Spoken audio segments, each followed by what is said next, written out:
Video में हम सीखेंगे रेफरेंस मेनू में फुटनोट ब्लॉक के बारे में कि यह क्या है और इसका इस्तेमाल हम कैसे कर सकते हैं। सबसे पहले जानते हैं कि फुटनोट क्या है। अगर हम MS वर्ड में कोई आर्टिकल को लिखते हैं और वहां पर हमें किसी डिफिकल्ट शब्द का मीनिंग लिखना है या किसी शब्द की परिभाषा लिखनी है तो उसको हम फुटनोट के द्वारा लिख सकते हैं। जैसे कि यहाँ पर मैंने 2 शब्द पर फुटनोट लगाया है और जैसे ही मैं माउस के कर्सर को इसके ऊपर लाता हूँ तो यहाँ पर हमने जो इस शब्द में फुटनोट लगाया है वो यहाँ पर आ जाएगा और यहाँ पर भी एक और फुटनोट लगाया है और हम जो भी फुटनोट बनाएंगे वह हम नीचे दिए गए फुटनोट पर बना सकते हैं। जैसे कि मैंने यहाँ पर 2 फुटनोट बनाए हैं और हम यहाँ पर जो भी फुटनोट बनाएंगे उनके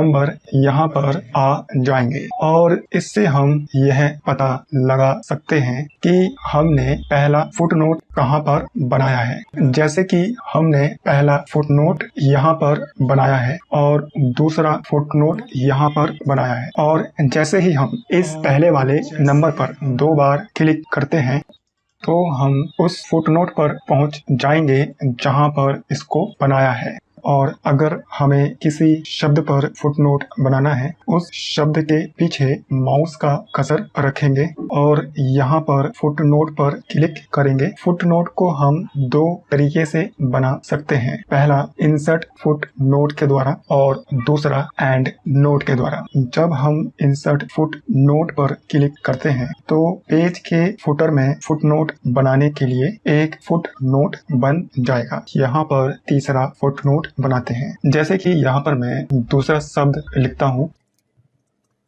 और यहाँ पर हम जो भी फुटनोट बनाते हैं वह फुटनोट इस शब्द पर बन जाएगा और जैसे ही हम इस शब्द के ऊपर माउस का कर्सर लेकर जाते हैं तो यहाँ पर यह फुटनोट शो हो जाएगा। और अगर हम फुटनोट को एंड नोट के द्वारा बनाते हैं तो इसमें सिर्फ एक ही अंतर है, यहाँ यह फुटनोट आर्टिकल के नीचे आ जाएगा और अगर हमें फुटनोट को डिलीट करना है तो जिस फुटनोट को डिलीट करना है उस पर माउस का कर्सर रखेंगे और फिर बैक स्पेस को दबाकर डिलीट बटन पर क्लिक करेंगे तो यह फुटनोट इस शब्द से डिलीट हो जाएगा।